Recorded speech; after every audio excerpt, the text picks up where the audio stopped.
Schengen, ça me permet d'être invité aux Pays-Bas, monsieur, donner des conférences dans vos universités. Quand ils trouvent que mon cerveau est convenable, là, ils l'utilisent. Par contre, ils sont embêtés à l'idée d'avoir mon frère, qui n'est pas aussi diplômé que moi et qui pourrait avoir peut-être envie de travailler dans le bâtiment. Donc, vos pays deviennent schizophrènes. On ne peut pas trier les gens comme ça avec les étrangers utiles et les étrangers néfastes.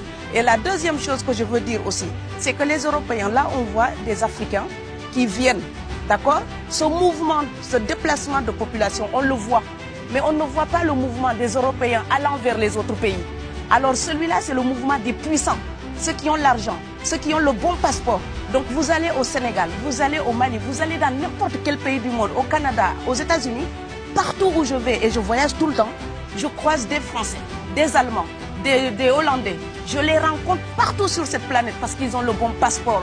Donc, comme avec l'exotisme, l'Europe s'était arrogé le précepte unique, unilatéral de l'exotisme. Les autres sont exotiques. Alors que pour quelqu'un de mon village, il n'y a rien de plus exotique que quelqu'un d'Amsterdam.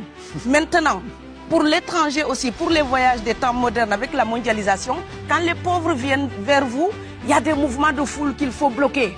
Mais quand vous, avec votre passeport et avec toutes les prétentions que cela donne, vous débarquez dans les pays du tiers-monde, là, vous êtes en terrain conquis. Donc, on voit les pauvres qui se déplacent, on ne voit pas les riches qui investissent dans nos pays.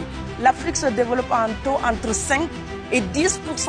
Ce n'est plus de la progression, c'est de la surchauffe. Sauf que quand des pays du tiers-monde se développent et qu'ils n'ont pas les moyens, pour gérer tout ça, il faut une ingénierie, il faut une formation, il faut des populations pour installer une démocratie. Là, cette surchauffe-là, vous avez besoin qu'on reste dominé pour servir de débouché à l'industrie européenne. Alors il faut arrêter l'hypocrisie. On sera riches ensemble ou on va se noyer tous ensemble. Voilà.